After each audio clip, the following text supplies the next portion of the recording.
materials. So it's Mushroom-based biomaterials.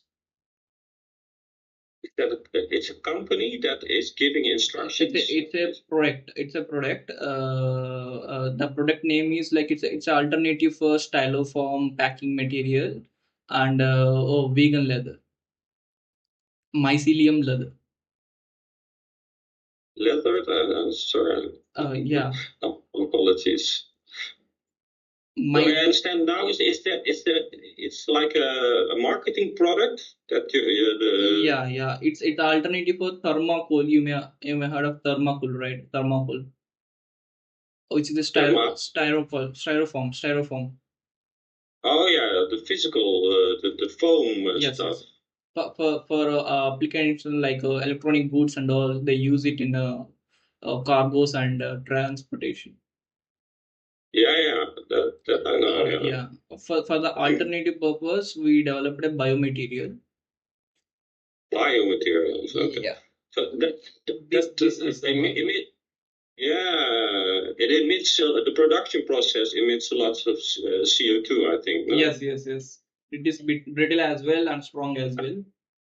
I remember that. Yeah. Yeah. But Yeah. they don't have a substitute yet. I think, or do they?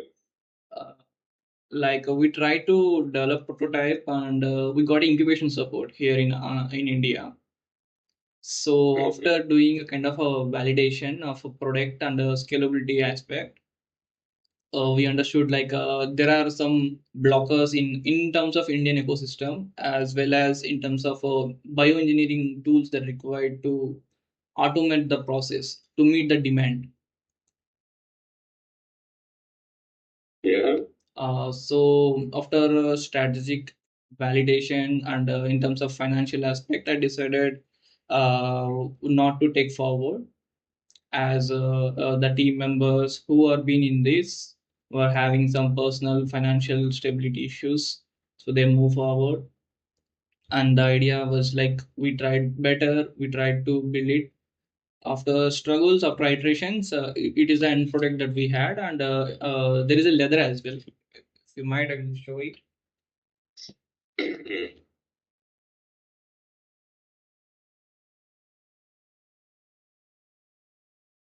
This is a pure mycelium leather, which could be alternative for plastic leather or vegan, which having kind of a PVC and blended binders. This was having no kind of PVC or any kind of added things. It's a purely mycelium, outgrown out of mushroom roots. So this is the product which is leading the idea, and followed by the second one, which is the packaging materials like a biomaterial. Right. So you have two things. One is the styrofoam. Other one is leather. And that's a leather. I mean, right? could we spell it like a alternative leather? Alternative leather. Okay. So it's a vegetable lifestyle product also. We have done. I know that India has a lot of those from a plant, right? Yeah. There is a plant kind of from mango as well as there is a startup from coconut. What we call the water of coconut and the bacterial blended leather is there in Kerala. Yeah. Okay. Kerala. It's in Kerala, right? Yeah, Kerala. I'm from Andhra Pradesh. Andhra Pradesh. Yes. You recently in Visakhapatnam, there is an investment from Google. Okay. Yeah. So you're still studying, or is it finished now? That's.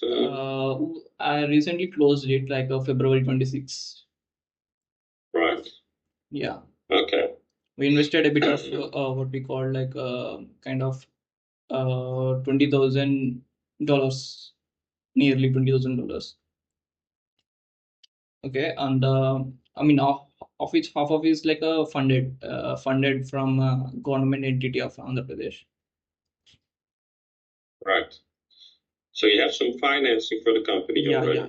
We invested it finance, and we tried to develop the prototype. Reached out to PhD scholars who are been in the field, and the research scientists who are available, and developed a proper iteration process so as to get a proper output, and reached out to different incubation centers so as to get some long lasting support in finance as well as in investors.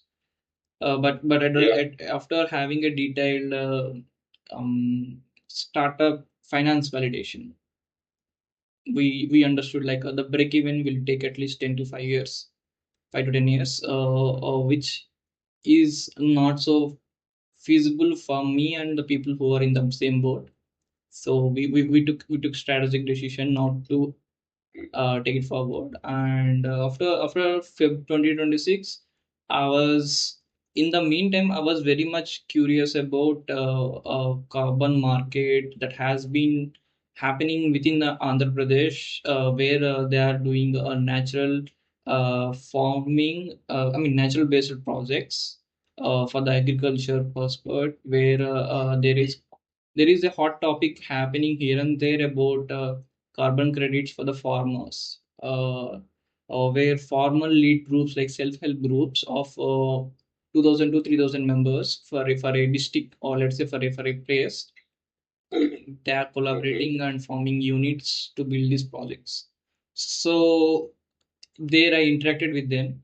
I got some kind of context, and in the meantime I got selected for one of the incubation center to work there as a program associate. So currently I was working there as a program associate, and things are going smooth, but I have this kind of aspect to do masters in climate change and climate finance in the upcoming years or within the year. So I was stuck with a what we call clarity of thought, where what is this domain looks like from outsider to an insider. Like the person who sees from the outside to the internet or to the digital aspect, it looks very like polished, kind of looks very well, like yeah, we can go into it and we can do it much better. But I reached out to you because you are there from many years in this domain, and the struggles or the key points, that I want to know, like is it a right fit for a person like who is from agriculture background, I mean, bachelor's in agriculture, with a domainal interest, and have some technical skills in IT as well, like data science, which I worked previously in a edutech startup. So want to seek some guidance, some understanding about this domainal expertise. Yeah. Okay. Well, I can give you that, I think. Okay, let's just give a bit of my background, and then I'll go into the carbon market. Apologies that we couldn't talk last week, but yeah, the time had already flipped. So today is actually a holiday in Holland, but yeah, no problem. I'm alone here. Okay, so I'm an economist. I started working actually first as a consultant, advising the Dutch government on alternative futures, because Holland had a lot of gas supplies in the past, basically last century. And a lot of those companies are still listed on the exchanges or in the port of Rotterdam, for example. But they need to do something else than only work with oil generated products and product lines. It's not easy for them, but I won't go into that now. But then after that, I started working as a part of the Dutch climate negotiations team, which was very interesting because carbon credits are basically the sort of the shadow side of products. You could call it. You shouldn't stand too long in the shadows all the time. now and again, but well, I don't know if the parallel is good, but what is happening here is a sort of a change, basically a change on the global scale, I think, but Europe wants to be ahead, and they wanted to set up a CO2 market. That was a bit early then, but that had to do with the Kyoto Protocol. Not all countries could do the same articles, but that was my focus. Because it was too much into the future, I started first working also on takeovers of energy companies. So I analyzed the entire European electricity market. And things are now finally, because that was 2005 and 2010, are starting to change. Also, because I did a lot of research on the energy markets then, I wrote a book on carbon trading already. So that's my background. I can sketch you. I don't know if you know everything about where the carbon market is at the moment. It was internationally linked, so you could do a project in India and sell the credits in Europe. And then it would be validated officially, etc., etc.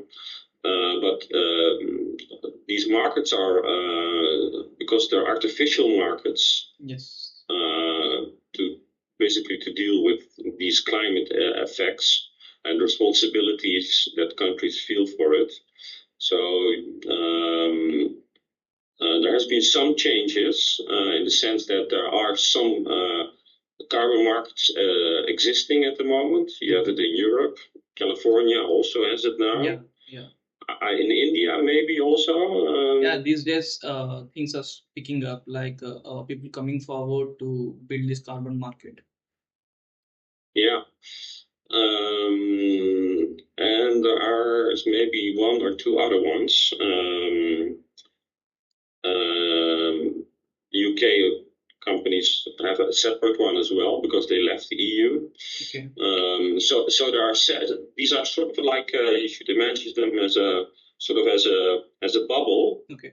And it has to be checked at the edges of the system, because otherwise too much flow will go into it, and they cannot control the quality of the carbon reductions that are happening. So that's important for all these markets, but then later on they will be connected. So then you will be able to sell a carbon credit from the project in Andhra Pradesh to Europe, for example. It's difficult now, and the prices are also very different because the price is manipulated in Europe.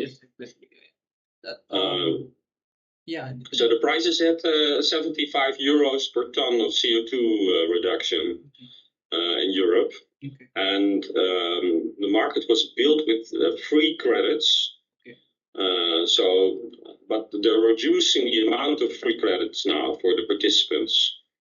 So they will have to start paying more and more with, let's say, cash money.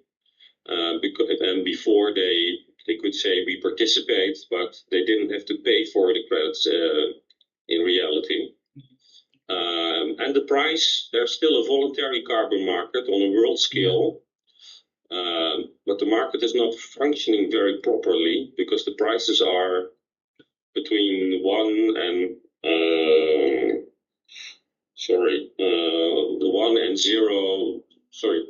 between $0 and $10 more or less. And the price was a lot higher. So you have a market with prices at $80 per ton of CO2 reduction. There are lots of voluntary credits in Africa, or maybe other countries you can get them even for 20 cents. But then, you sort of also have to go out and check them that they're valid, because if somebody plants a forest, it's very difficult to check everything that the forest in reality also absorbs that amount of CO2. Okay. So those are important aspects. Yeah, I work as an independent consultant. I intend to do a bit more with the carbon market platform on LinkedIn. Now it has something like 1,000 members or so. Yeah.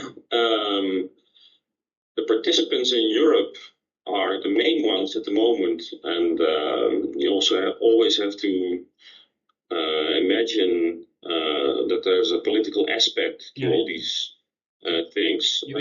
Are the energy companies, but the goal is actually, let's say, in 10 years' time, to translate the responsibility for acquiring CO2 reductions to consumers, so down the value chain. So the companies that emit most, like now in Holland we have Tata Steel, you must know that one. They emit a lot of CO2, and there's a lot of political talk also about this.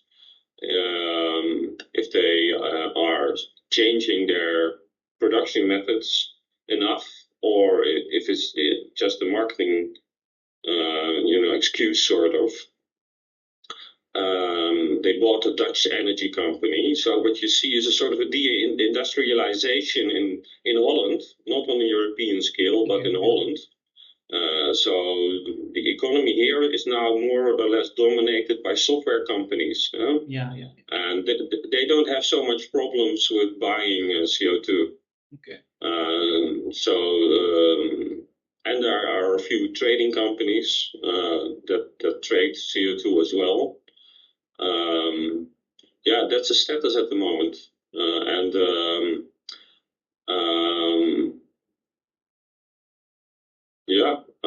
don't know where we can cooperate. Like the volatility of this carbon credit price, is it happening because of lack of transparency in the ground level where exactly the agriculture, farming, or like forestry happening, or is it the volatility is happening in a digital place? You mean the global credits, the voluntary credits?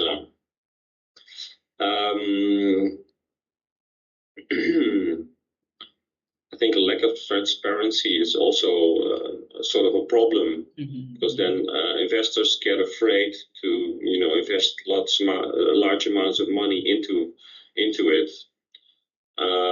At the same time, I also think that you cannot, because it's like hopping from one leg to the other leg. If you are accustomed to standing on your right leg for the entire day, and then the next day you have to switch to the left, it's difficult. It might be correct, that the companies are switching off from oil, basically, and also carbon energy products. So the government helps them. You can get, it's basically like this. You can get subsidies if you switch. On top of you can get the carbon credits for free for a long time. And you have to also change, your production process. So you have to innovate your products, make carbon-free steel, for example, or sell agricultural goods that are carbon neutral. But if you do it at once, if you hop from one leg to the other leg at once, then you might tip over, because it's sort of like a shock, and there might be initially large amounts of supply. There might be more CO2 reduction possible than you can imagine, basically. And the market has to have a sort of a scarcity. And that's a sort of a government responsibility to make sure that not the price doesn't go to zero because Russia switches off an energy plant or changes their production process, for example. So it's a controlled market. It's an important aspect, and the world market is not controlled. It's not transparent enough. There have been some scandals with companies selling CO2 credits that from projects that didn't deliver in the end or didn't exist even,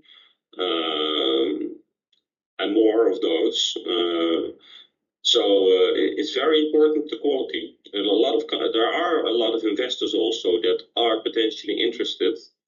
But yeah, if you're a pension fund in Holland, you have to be able to guarantee a certain amount of revenue from the things you invest in. So they will always, invest in things that are, not risky. And prices are sort of fixed for the last 5 or 6 years. Okay. There's a little change, and I would say that the European Commission intends to keep the price, as it is at the moment. I think there are auctions and there are trading is going on. But it's pretty certain that if you get allowance or permit to trade in the market, you will get 70 euros per ton. And if you have to buy there, you pay that price, and it's not sort of boring, but it's not it's so stable that there's not a lot of stuff happening, even if the oil price changes. So first, if I want to start my project from here, should I have to be collaborate with a government here, or should I have to collaborate with the government in Europe? I mean, or is it a particular big four companies who will be buying the traded carbon credits? Like how to quantify my side so as to I have this much of carbon emissions I have been reduced. Yeah, just for me to get this clear, is that your products will lead to CO2 reductions, or like I'm just asking, keeping my product aside, there is a farmers group who are actually working in a sustainability practices where they are doing a natural farming where no amount of pesticides or fungicides has been using, and they are trying to reduce the emissions of reducing the burning of residuals. Like there will be a crop residue which is left over in the summers, and most of them used to burn it out. Now they are trying to use it as a source of bioeconomy, where they will do biochar, or they will let it for pellets and briquettes, or these are something which we newly introducing, like they can make this kind of packing material so as to utilize in a replacement form for styrofoam.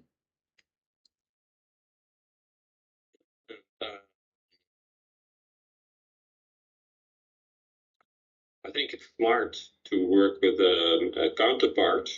The goal is to export that to Europe, is that also your intention to create CO2 reductions in India and sell the certificates? Yeah, like the core intent is how can these farmers benefited through carbon credits? Yeah, okay. Yeah, so the ideal would be to be able to sell those reductions, link them to European credits, and then get the revenue from it. Yeah. That would be ideal. I would have to check that was possible, but because they want to push the price up, it's more difficult maybe now to get a license, or I think it's smart if that farmers group is there a market in India or not? There is a initially market, like still it's kind of skeptical. People are unaware of what exactly is happening, like what their clarity or awareness is missing. Yeah, I think the what I would do, what I would advise you now is that um, uh, smartest thing probably is that the Indian initial market, carbon market, or the group of farmers uh, makes contact with the European CO2 market and the European Commission to ask, what the possibilities are, because in the end, the markets, yeah, they're more neutral, and they are, yeah, the companies are, yeah, that would be the smartest thing, I think, because the voluntary market prices are way too low because they're everybody sets up a project and then you get it from China and etc. So the prices are, yeah. I think there should be unified platform kind of thing where a certain body takes a price decision, like this is the standard price that will be created, so you people directly contact this body or this party or this government body or non-profit body, so as to define how much carbon you have been reducing, so they can transfer it to certain person who is required to purchase from the other side, like let it be a big four companies or let it be a biogas or a petroleum crude company. Yeah, yeah, I think that would be the best step to take. I think it might be useful to make a presentation or also an analysis about those products that you showed me. Yeah. Because I've seen some stuff about that in the media here. Yeah, there is a startup going in Amsterdam named Mogo, M-O-G-O. What Moro? Mogo, M-O-G-O. Let me check once. There is a startup going right now in Amsterdam. Also, Grown Bio, GROWN.bio.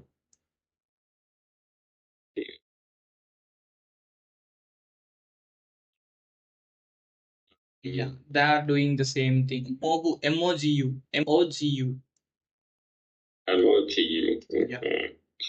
These are two startups. These are the two startups right now, I think, functioning in Netherlands to business. Right. I work with wood pellets and bio pellets. Uh, there are some people in the environmental movement that they talk bad about bio pellets because is there like any issue with the pellets? Like after pelletizing them, they will again use it for burning. I think that releases again carbon dioxide into atmosphere, causing emissions indirectly. Yeah, I think that there was something with the burning of the bio stuff later on. I know a guy actually here in Amsterdam from Vattenfall who is also responsible for buying wood pellets for Vattenfall. Okay. Yeah, I think I saw his video actually. They're purchasing the leftover furniture and leftover wooden leftover things and converting them into biochar. Yeah, I think that I saw that Yeah, I also. noticed. Yeah. I also saw this one first. But the thing is the quality, a lot of there is a group of people that's very much afraid of bad quality. That if the bio the CO2 is released later on when the biomass is burned. So you capture it first, and then later you release it. Yeah, then in the end it's a zero-sum game, of course. So you have to convince them that's important, I think. I think only this soil sequestration is working right now, right? Like they are decarbonizing the atmospheric carbon dioxide and injecting into the soil atmosphere or inside the soil to make it a strong carbon solid substance so as to store in the earth inside the earth. I think that is the Yeah, only thing showing a transparency where the carbon dioxide will be not emission later on. yeah. Yeah, so that's important, I think. Maybe if you have some information about the foam and the plastic, that would be interesting. But I also saw videos in on the BBC, actually, I think, that there were lots of stuff about going on about Indian products that use different production styles. Okay. Um, I think they could be still, be valid and good, but there's sort of people that say that it's very dirty, or in the end, it's not a real reduction, not the same as a solar panel, for example. But that might not be true, and there might still be possibilities. Um, I don't know if do you have a presentation on the product Yeah, that I you could have. send me? I will share you. Can I share it through LinkedIn or any email? I will share it through email. Yeah, let me just give you my email here. I'm also on. It is working now. Uh, the Teams, because Yeah, yeah. And by the way, how does this US rollback from UNFCC will affect the climate change? the US, you mean? US has rolled back from UNFCC, right? So does it affect the further decisions of like UNFCC? Oh, yeah. Well, that's a good question. Yeah, Trump is sort of saying that it's all nonsense, of course. I don't see much effect on the prices, to be honest. But for America, it's a bit more difficult than the EU. Yeah, California has a good market. I think they are leading in the carbon credits right now. The only thing is them, but the point is like wha- how it will affect other nations who are involved in this. This if they roll back them into fossil fuels because of their countries unable to survive in terms of energy, then do other countries if for same pain do they roll back? No, I don't think that is possible anymore. I think it's a temporary move from the US. Okay. Um, I mean, and it will be like a in and out game. Like someone when they feel their country is struggling with energy crisis, they will step out of the UNFCC, and at the same time, if some other country do the same, like we all see US as if I mean from Indian perspective, we see okay US and UK are and Europe are the leading in environment aspect, and if they didn't lead forward, obviously India will also see like okay why do we should care about climate and we'll also step like that kind of triggering happens when a leading person yeah, steps out. yeah, I think that's correct. I think, yeah, Trump, he can say it's all nonsense, but if states in the US like California switch over to a carbon system inside his own country, and also, I think at the same time, it's sort of paradoxical in the sense that you can say, okay, maybe the climate is not changing or it has always been changing. Um, but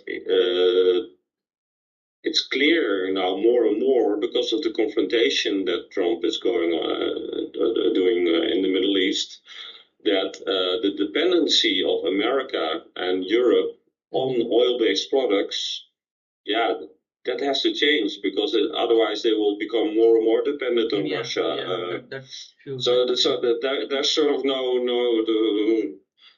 they can step out for a while because the farmers in America and the people in the countryside, for them, they bear the cost initially too much, and that those are his voters. Because in America the distances are much bigger between cities and states, etc. Here, in Holland, it's a small country, and there are 18 million people living, like that. So it's sort of comparable to city, the city lifestyle in America. But in the end, I think the revolution is going on with the energy systems and the production systems and electric cars, etc. Electric cars not possible in Dakota in the US, I think, or in Canada. But here, there are almost only electric cars being sold. Yeah, because people don't have to drive that far, to visit their family or. I remember, like in Netherlands, they prefer to go by e-bike. Yeah, that is also happening here. So I think U.S. is sort of struggling a bit, but they're not he's not really changing anything. Okay. And how about Netherlands, where the biogas extraction causing some trouble with land sinking? With the biogas extraction from the causing some kind of land sliding or land. Oh, it goes up and down the land, you mean?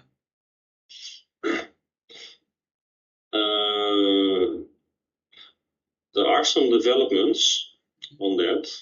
So there is some new technology going on.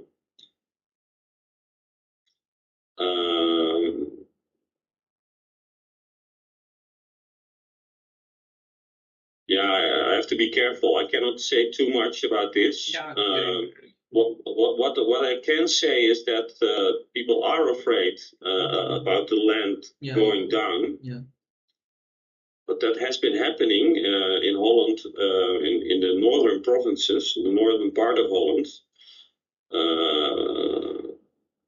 for 10, 20 years now, because of the gas extraction. So there are now sometimes there are earthquakes, for example. Because the land, the soil unevenness there is unevenness that causes kind of earthquake suddenly. Yeah, and I don't think that there's a definite solution to this. But there are some new technologies being developed, and it has to do with pumping methane gas into the soil, I think. But again, that's I cannot say the definite answer. Sorry.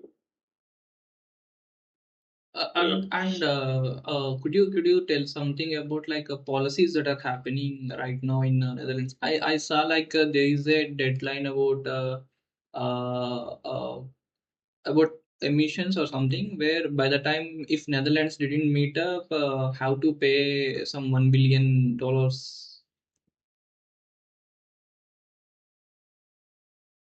Yeah, the companies.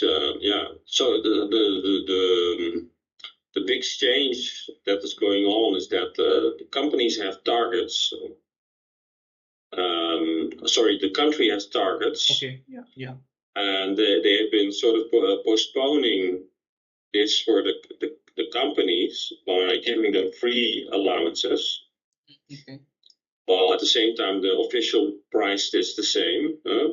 So basically, the government gives you a sack of money, a bag of money, but that's now reducing. So that's now starting to change. Okay. And it's leading to inflation. It will lead to inflation. It's also happening with the oil price now. So there's yeah, not enormous amounts of inflation, but might be that this will be postponed, because if the inflation is too much, people start screaming.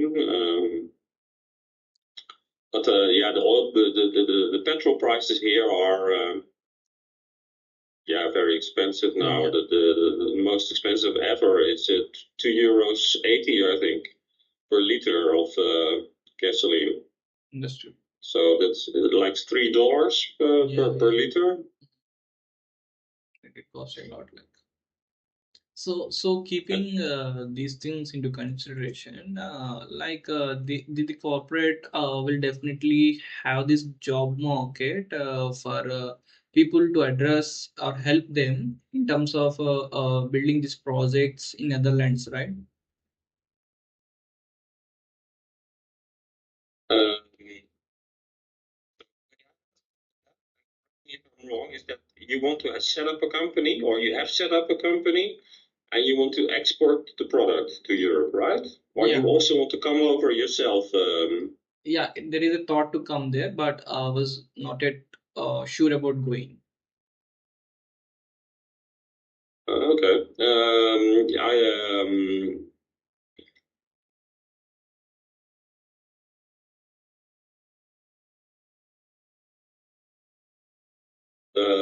what can I say about the job market? So most of it is with the energy companies, the electricity companies. Um, yeah, I think it's smart first to contact the market operator, maybe on the scale of the Indian market, or the farmers association. Um, there are possibilities to come over, but then it's difficult to continue with those products, I Yeah, think. yeah. I don't know exactly. Depends a bit. Uh, yeah, maybe if you have a presentation about that, yeah, might L- be possible to work here. Then the smartest thing to do then is to go to a conference, let's say,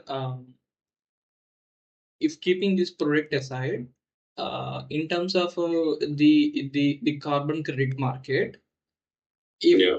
I want to set up a person like who helps the Indian farmers to sell their carbon uh, um, reduction as a credit to the buyers who are in Europe, Mhm. should I be here or should be there so as to make it a bit flow in a transparent manner? Um,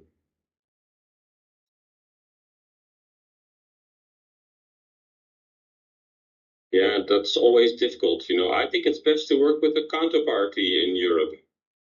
Um, Understood. but yeah, it's still smart, to visit, on a conference or something like that at the start, because everybody comes there, all the people you want to speak to. Otherwise, it's maybe impossible to, especially if you also want to work with the products that you have. Yeah, yeah.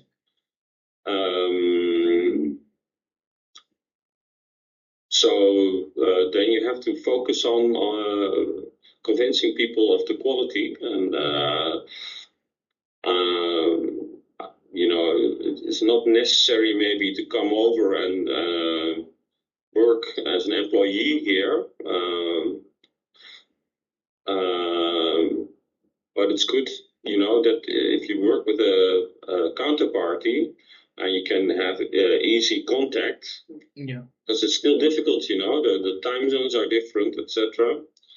Um, and the confidence has to be established, because the only thing you hear in the media here are always when somebody gets ripped off because of a project that doesn't exist, or Mhm. if it's not for real. So people are scared to death of the quality of the CO2 reductions. Um, It's also smart, of course, to talk with if the Indian market or market operator is in contact with the Indian government, because in the end, India probably also has a goal. Yeah. And if the CO2 reductions are certified, then they have to be certified by the market operator and by the Indian government, I think. So you cannot sell reductions to Europe outside of the Indian government. So that's also important, I think. Yeah. And as I initially mentioned that there are thoughts to pursue masters. Um, is there any precise university that you can suggest? City for University. university. Yeah.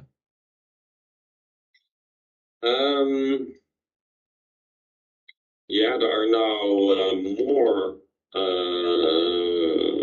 cities with actually courses on climate change and climate reduction. Don't forget about England also, still, I think. My publisher, Environmental Finance, I don't know if you know them. They always have conferences, and there are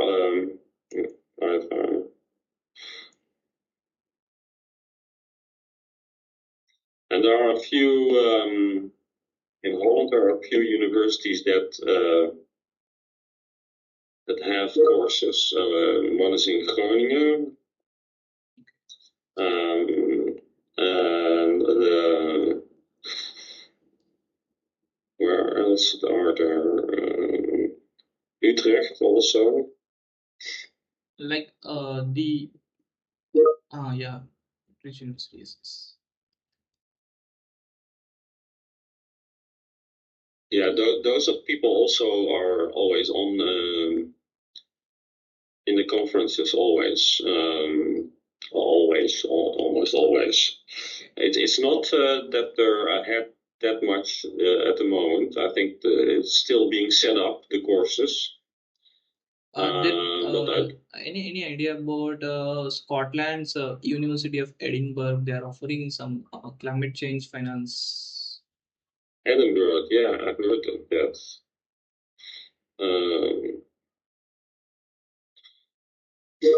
Yeah, I don't know. I think I know a few people from the University of Edinburgh, but I don't know if I've been there myself. And in Netherlands, there is a Webster University of Webster.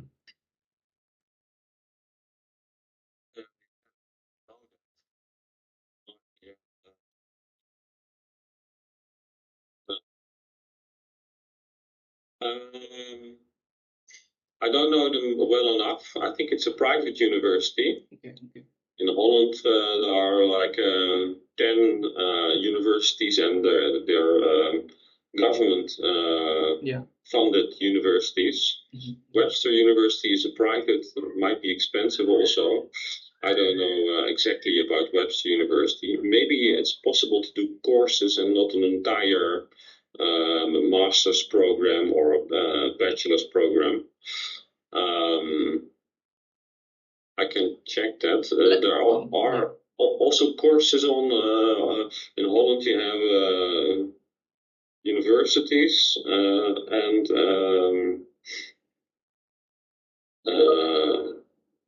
sort of business universities, they're called.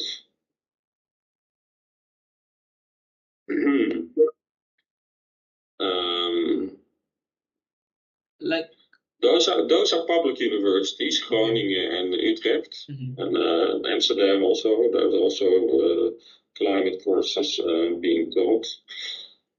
Sorry, Amsterdam. It's not correct.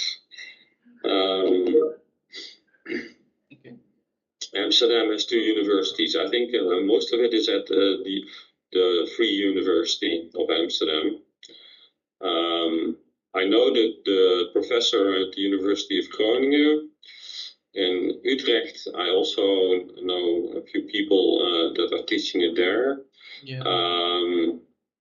If is there any possibility, could you help me to reaching out the professors of university at Utrecht University or Amsterdam University?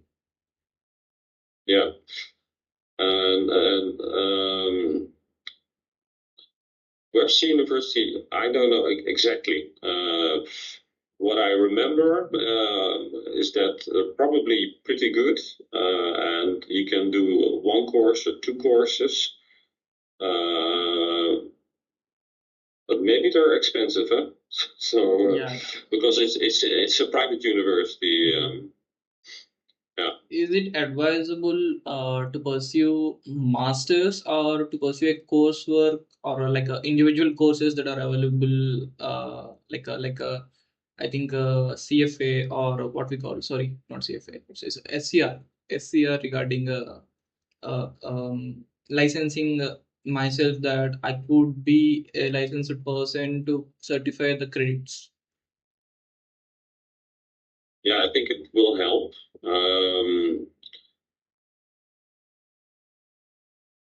Maybe it's, yeah, you could also work, with a partner, in Europe. There's no official. There are certificates and licenses are being established at the moment. Okay. But it's still not official yet because it's everything is new, Yeah. Still, I've been in this for 20 years, but a lot of it is still new about the licenses, etc. I think the easiest thing would be the good thing about the Webster University might be that you can do one or two courses. Otherwise, a bachelor's program might be smart. Yeah, I don't know. I don't know. A bachelor is 3 years in Holland, and the master's is 4 years or 5 even. Oh, like is it 4 years? A master's program, yes. Like, well, yeah, you have the first year, sort of an entry year, and then you enter the master's program, and then it's 3 years. So it's a 1 plus 3 is 4, right? So yeah, understood. And the bachelor is 3 years. I had a bachelor. Yeah. I mean, in India I had a bachelor's as a honors degree in agriculture science, so it's a 4-year degree, and then sorry, I reached out to Utrecht University where they are offering climate sustainable finance as a master's in a 1-year program. Okay. Yeah. So is it advisable to take this kind of master's degree, I mean master's program, or it is advisable to go for a licensing like a GRE, or they are like providing SCR certifications, license certifications through preparing on our own self and giving some test? I think that would be smarter. If you already have a bachelor license, it's important that the university can check that, and then you can follow more targeted courses, I would say, and get the license. That would be helpful. Yeah, that's what I think is probably smarter. Yeah. Also here, in the chat box, you still have a list here. I put a link with all the power plants in Holland. Okay. And then the names of the operators and the energy companies. Let's see. Well, just for interest. Because those the companies that are on the list of the power plants are also the companies that are in the carbon market, or changing it actually. Yeah. And yeah, like I heard, there is a technology in Netherlands on hydro, like clean technology. Are there implemented right now in houses, like black water and white water has been purified within the household used water? Uh, yeah, I forgot maybe to mention that in Holland there are also technical universities, Yeah. and those are focusing on the technical developments of climate change. Okay. So one is in Delft, and the other one is in Eindhoven. Yeah. Uh, that's where also the chip company are based. There's actually a third one also, but I know that there are some of those technological developments coming from the University of Delft as startups. Yeah. That I know, and also from the University of Eindhoven, I think. Sure. But those are like spin-offs, right? So it's not. Yeah, the university is focused on teaching, and they help companies start up on those topics with technologies. Yeah. And then yeah, sometimes it works and sometimes it doesn't work. That's what I know. But there are developments. I know that also for CO2 storage. Uh, because Holland, the biggest, a big problem for Holland has been the gas supplies. You know, Yeah. there has been an enormous amount of gas, and about the soil going down. That is a big problem. So there has been a lot of research has been done on that topic Are there any already. alternative things coming ahead, like alternative technologies for the gases, right? Yeah, I think there are technologies coming, but what I've seen until now is that it's still expensive, you know, and if the CO2 price is now maybe at this price of what is it, 70 euros per ton, then there are some technologies able to compete. But often, especially at the start, the cost price is higher than the CO2 market price, and then so there's not a revolution at the moment yet. You know, It may happen in the next few years, right? Like 5 to 10 years. sorry. It may happen like the Yeah, demand may yeah, happen yeah, in the next 5 10 years. And yeah, under yeah. the 2030 will be happening some kind of event, right? A summit or kind of thing. After 15 years of SDGs, like in 2030, that is the end for this 2015 SDG summit, right? Like the SDGs they developed, 17 SDGs they developed. That is going to end by 2030, right? SDGs. SDGs, like uh, Yeah, yeah, they are going to be reformed or rechanged in 2030, right? you mean the government obligations for CO2 reduction? Like the UNFCC or the UN body, they made a mandate of 15 years, right? Like by Yeah, 2030. yeah. There is a target. What is it? 2040 Mhm. or something, or 45, or by 2050. You know, there are government obligations, and there are now new negotiations going on about the period after that. Okay. Like I was asking, the Paris Agreement is going to reform or rechange in 2030, right? Yeah, Okay, yeah, yeah. so there will be That's right. new SDGs added or any changes happens, right? Like 2030. Yeah, yeah. That is happening. But I think the countries are afraid to commit at the moment to the targets. That's what I've seen. Here it says emission reduction programs. Yeah,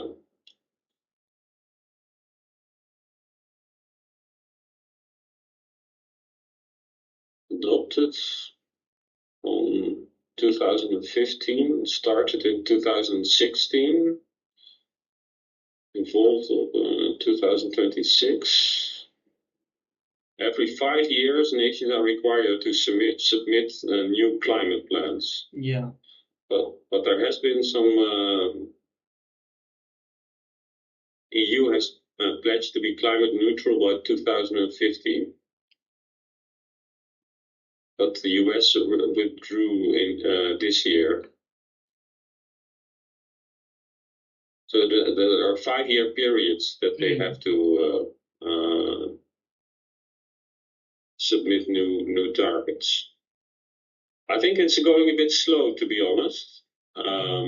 That's why Europe has, said, we're going on our own path where we don't let anything depend on what the UNFCCC does.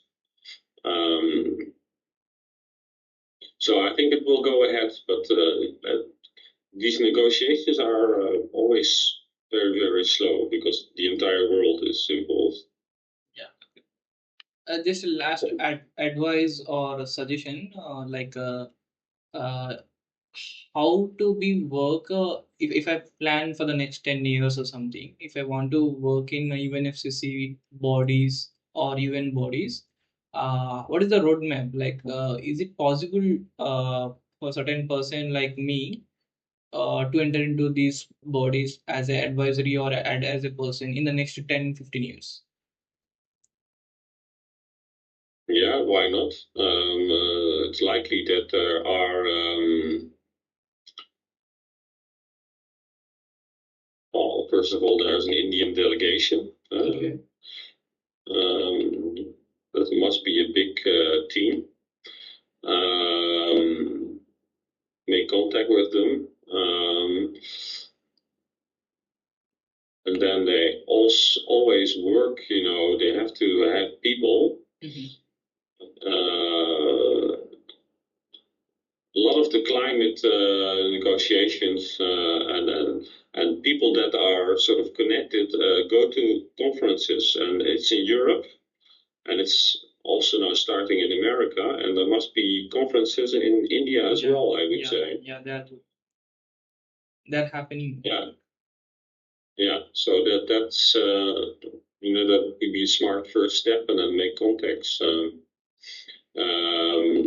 The official process at the UNFCCC, I think that's more difficult, to have if you make an application to work with the UNFCC in where is the headquarters in Switzerland, I think. It is possible, I think. Yeah, but I think it's smartest to connect to political bodies via conferences. Okay. Or maybe visit a UNFCC conference if you can. There are like summits that happen regarding climate and all, like COP 30 or COP 31. We can attend these kind of things to be get connections and all, right? Sorry, can you be quick for me? There are summits that are happening. Yeah.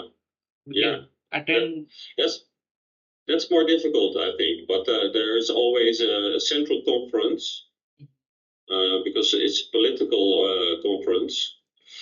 Maybe it's not possible to join that Indian team, for example, initially. But there are also there are parallel conferences going on with companies that are active and that are anticipating on what the UNSCC is doing. But maybe it's smart also to visit the conference in Geneva in Switzerland sometime. to check that out. The climate conference. There must be a few. Okay. Yeah.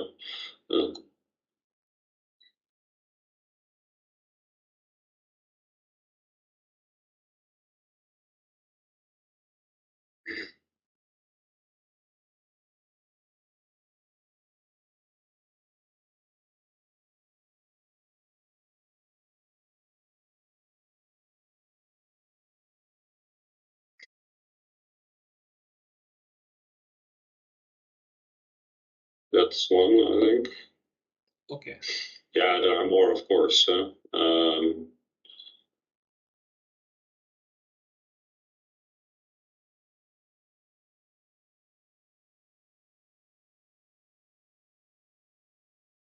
have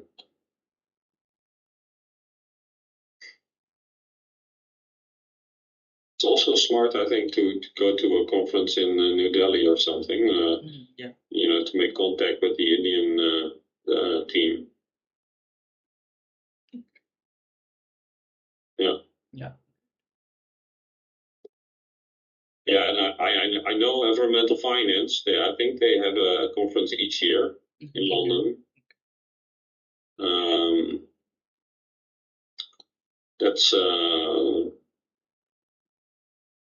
more business like a bit. Yeah. Yeah. I think I got answers of all the things I required. If you have more, you can let me know, and we can have another conference. No Yeah, problem. definitely for sure. I will. Send me a presentation of the products you have there. Yeah, sure.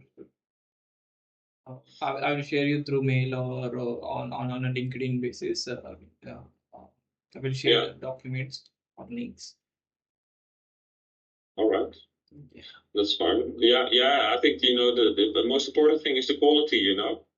So everybody has to believe that the styrofoam doesn't get burnt afterwards and emits CO2 afterwards. That's important, I think. Okay. But it sounds like interesting products because in India it seems also that there are developments, like innovations going on with changing of products in the fashion industry or like leather substitute. Yes. It is innovative, of course. But people are always also a bit afraid, of innovations. Yeah. I mean, the lifetime expectancy of a animal leather and a vegan leather is very different. If an animal leather we take it, it gives a life expectancy of at least 10 plus years or more than that. But if we take a vegan leather, it gets shredded off, or the peel will be get weared off, or tear down happens in a year or in 2 years. So the adaptability or amount to pay the price or the price sensitivity is more in India. Yeah, I understand. Well, if you have some information or a document on that for me, that I'm interested in it because I've seen the developments. Yeah. And it could be it could be interesting, if it's a big market in India. Yeah, sure. I will share you the documents and links as well. You can see it. Yeah. Great. All right. Yeah. So I will reach out to you if in case further any doubts or any questions you have. And yeah, that's a great thing. I would like to thank you. Thank. Okay. Well, thanks. Good speaking to you. And just one more question. Did you read my book also? That I wrote. I was trying to go through it actually. I haven't started it. I wanted to read it actually. Because it's it was environmental finance published it, and it was sold out within 6 months or so. I was very curious about that actually. I was having a thought in my mind after the call, want to go through it and have a check and buy it for. Otherwise, I can maybe email you a PDF if you like. Yeah, that would be very great if you possible to share a link. Because the analysis I did then it's still applicable, Yeah. although it's sort of the price for CO2 is set by the marginal electricity plant. Mhm. Okay. So, and that's in Europe, and in Holland, that's always a gas-fired power station. Okay. Because they can balance the grids, or they have to balance the grids. But if you change entirely away, also from gas, that might happen in the next years. The price, yeah, it can flip up or down. Yeah, it has been valid. The CO2 price has been a gas-driven price. Based on the cost price of natural gas. That's basically one of the things in the book. But I will email you. Yeah, sure. Thank No you. problem. Thank you so much. And yeah, actually, the issue of Holland or the gas and the soil getting degraded in the ground side, this issue is already same happening in Mumbai. So there is the same issue happening in Mumbai with the sea level getting up because the crude oil which they are extracting from the sea nearby shore, there is the same issue happening in Mumbai as well. So I read an article saying where they mentioned that Netherlands, Mumbai, New York, and few other countries were struggling with the seawater level increasing in the next 10 to 20 years. So I got to know that, okay, so there is a struggling issue that is happening in Netherlands as well. So there I got to know like, okay, there is something similar happening in Mumbai and Netherlands. Yeah, might be. What I can say is that Holland has always sort of built farms on land that was conquested on the sea. Okay. There was enormous flooding in Holland in the 1950s. Yeah. So okay, I heard about that.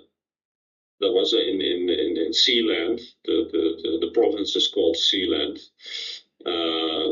which led to many people losing their houses and actually a lot of deaths at that time. And they started building dikes, so protections against the sea. Yeah, I saw this one. Like crazy, and so they're very high, So the sea, I don't think it's possible for the sea to go over the land now. And there's also a sea that is used for balancing the levels of groundwater in the sea, because a part which was previously sea is now a lake, is made into a lake. And Holland uses that, to balance groundwater at the farms that have been built. But that's a different topic.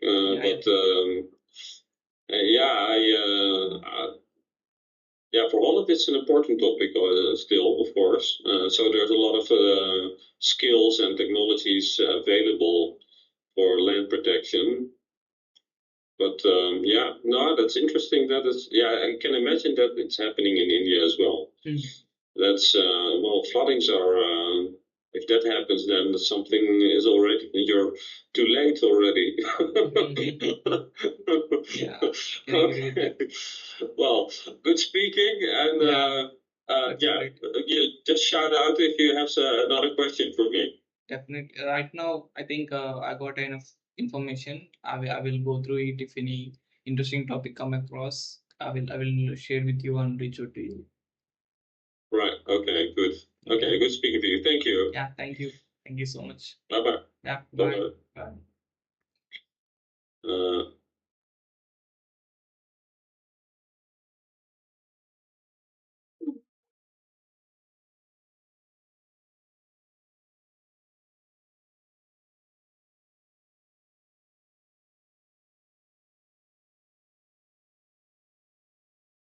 అంతసేపు confidence గా మాట్లాడినోడు వీడా నువ్వు.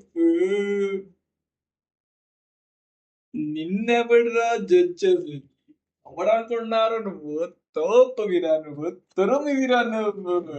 కొట్టు జై కొట్టు, కొట్టురా కొట్టు జై కొట్టు, కొట్టు జై కొట్టు, కొట్టురా కొట్టు జయ కొట్టు.